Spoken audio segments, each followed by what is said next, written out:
Capítulo 13. Buscando a ajuda de Deus. Curambong, Austrália, 8 de junho de 1898. Há ocasiões em que a verdade tem de ser dita, quer os homens a ouçam, quer eles a reprimam.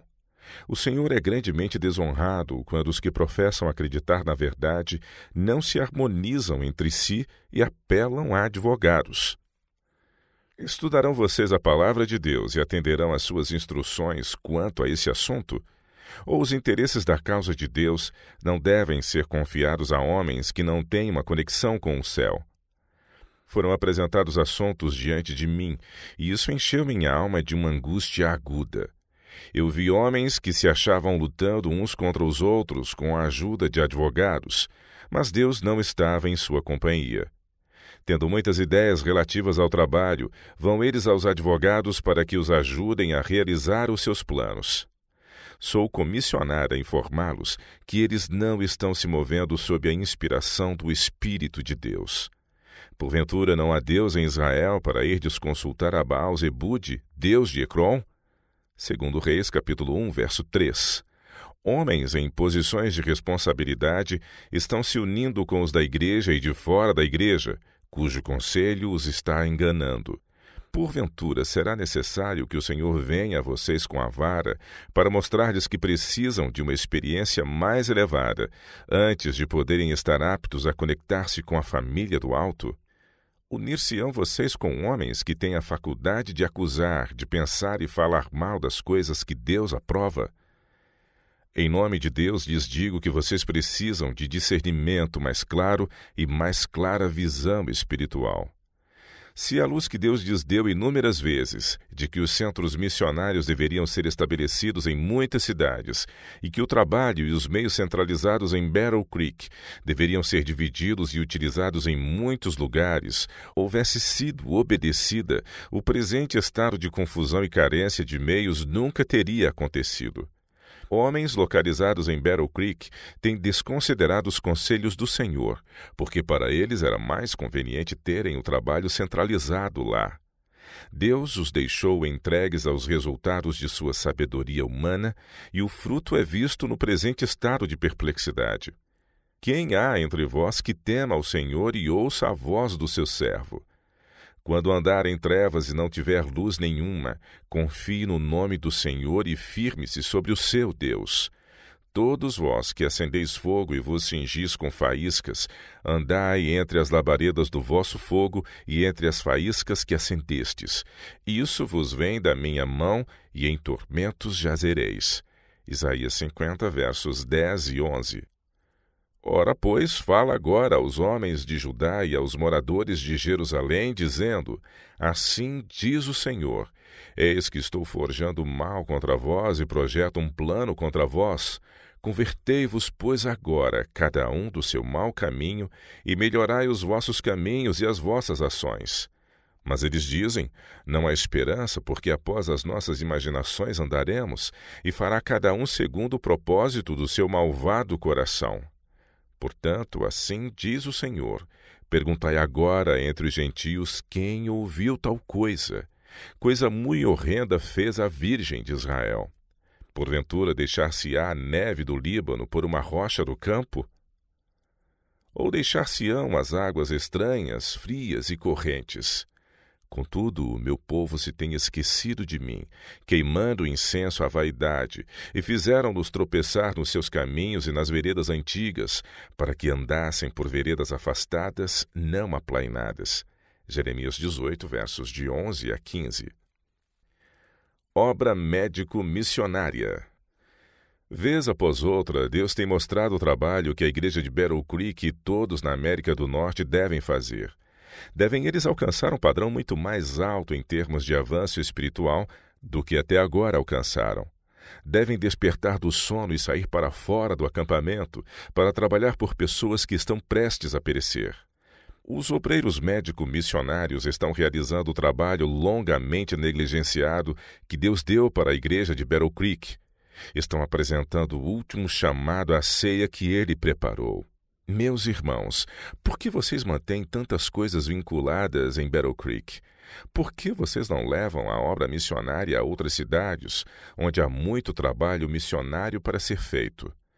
Deveriam ser divididos e subdivididos os muitos investimentos que se centralizam em Battle Creek e colocados em outras cidades.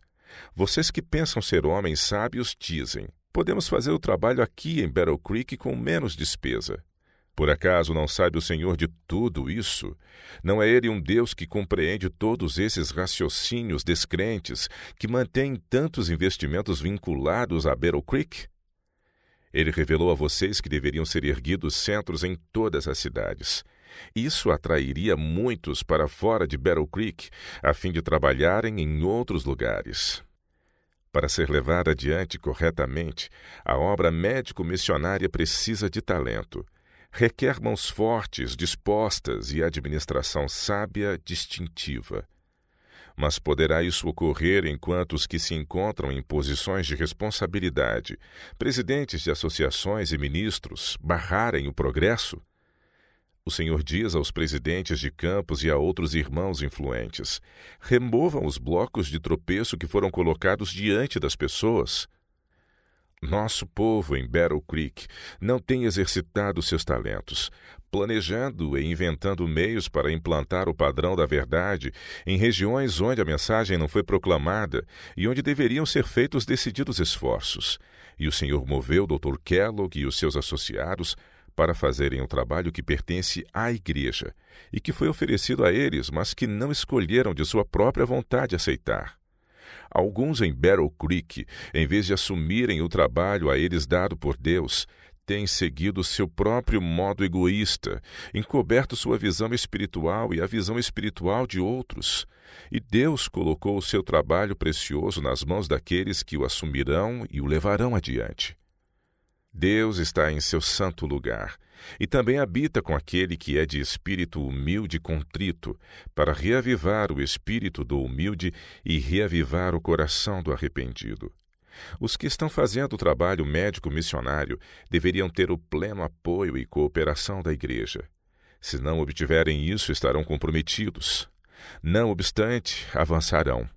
Não está no plano de Deus que existam duas igrejas em Battle Creek por causa da falta de cooperação. Quanto melhor é buscar a unidade de ação. Se os obreiros médicos missionários desenvolverem esse esforço em todos os lugares nas igrejas, se trabalharem no temor de Deus, acharão muitas portas abertas diante de si e anjos trabalharão com eles.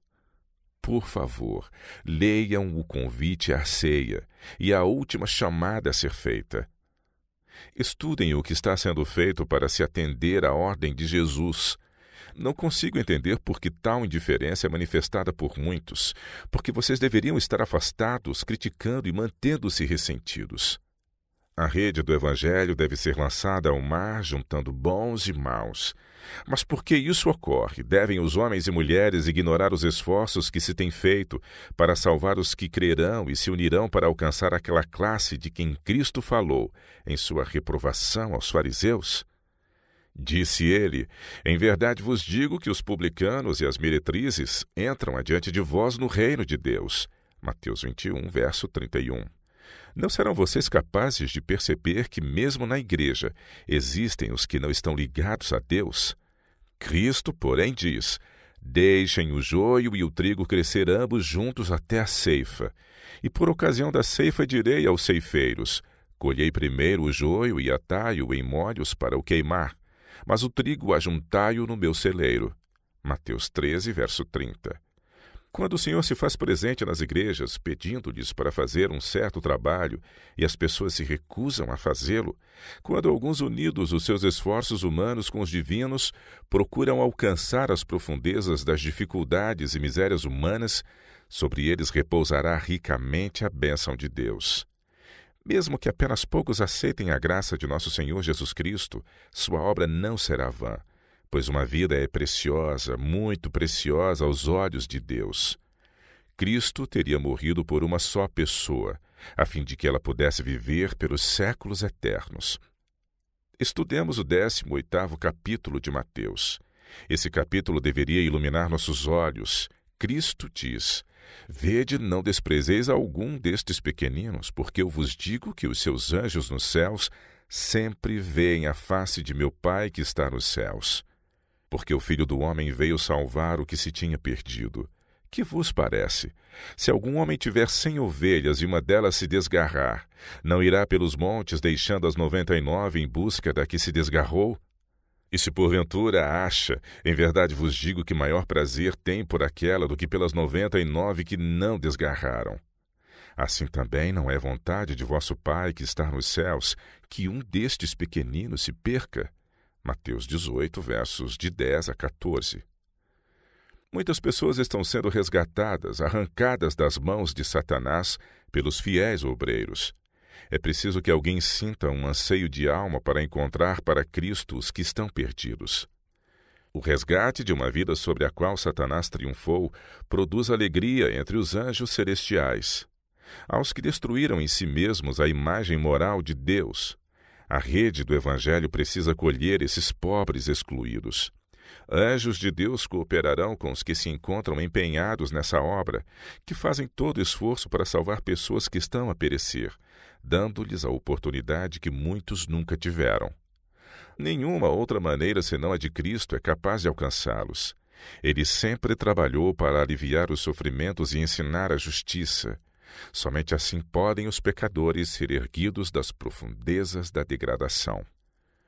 Os obreiros devem trabalhar em amor, alimentando, lavando e vestindo os que necessitam do seu auxílio. Dessa maneira, esses carentes são preparados para saber que alguém cuida deles.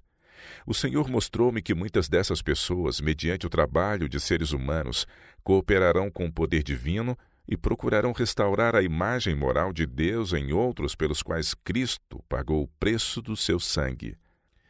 Eles serão chamados eleitos de Deus, preciosos, e estarão próximos do trono de Deus. Uma palavra de precaução. Então aparecerá no céu o sinal do Filho do Homem, e todas as tribos da terra se lamentarão e verão o Filho do Homem vindo sobre as nuvens do céu, com poder e grande glória.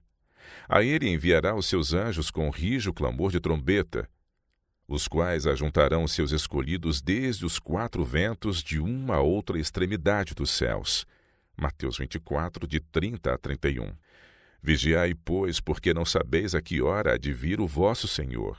Mas considerai isto: se o pai de família soubesse a que vigília da noite havia de vir o ladrão, vigiaria e não deixaria que fosse arrombada a sua casa.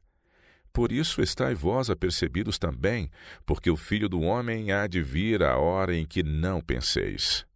Quem é, pois, o servo fiel e prudente que o Senhor constituiu sobre a sua casa para dar o sustento a seu tempo? Bem-aventurado aquele servo que o Senhor, quando vier, achar servindo assim. Em verdade vos digo que o porá sobre todos os seus bens. Porém, se aquele mau servo disser consigo, o meu senhor tarde virá, e começar a espancar os seus conservos, e a comer e a beber com os bêbados, virá o senhor daquele servo num dia em que o não espera e a hora em que ele não sabe. E separá-lo-á e destinará a sua parte com os hipócritas. Ali haverá pranto e ranger de dentes. Mateus 24, de 42 a 51. Irmãos, tenham cuidado, muito cuidado. Há um trabalho sendo feito pelos missionários médicos que corresponde à descrição apresentada em Mateus 24, de 48 a 51. O Senhor está operando para alcançar os mais depravados. Muitos saberão o que significa ser atraído a Cristo, mas não terão coragem moral para guerrear contra os apetites e paixões. Mas os obreiros não devem ficar desencorajados por isso, pois está escrito: nos últimos tempos apostatarão alguns da fé, dando ouvidos a espíritos enganadores e a doutrinas de demônios. 1 Timóteo capítulo 4, verso 1. São apenas os que foram tirados das profundezas que apostatarão? Há no ministério os que tiveram luz e conhecimento da verdade e que não serão vencedores. Não reprimem os apetites e paixões, nem negam a si mesmos por amor de Cristo. Muitos pobres, mesmo publicanos e pecadores, apegar-se-ão à esperança do Evangelho que está diante deles, e entrarão no reino do céu antes daqueles que tiveram grandes oportunidades e grande luz, mas têm andado nas trevas. No último grande dia, muitos dirão: Senhor, Senhor, abre-nos a porta. Mateus 25, verso 11. Mas a porta estará fechada, e suas batidas à mesma serão em vão. Deveríamos sentir profundamente essas coisas, porque são verdadeiras. Deveríamos ter uma estimativa elevada pela verdade e pelo valor das pessoas.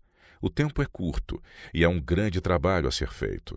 Se vocês não sentirem qualquer interesse pelo trabalho que está avançando, se vocês não estimulam o trabalho de médicos missionários nas igrejas, este será feito sem o seu consentimento, pois é o trabalho de Deus e deve ser realizado. Meus irmãos e irmãs, tomem posição ao lado do Senhor e sejam fervorosos, ativos, corajosos coobreiros de Cristo, trabalhando com Ele em buscar e salvar os perdidos.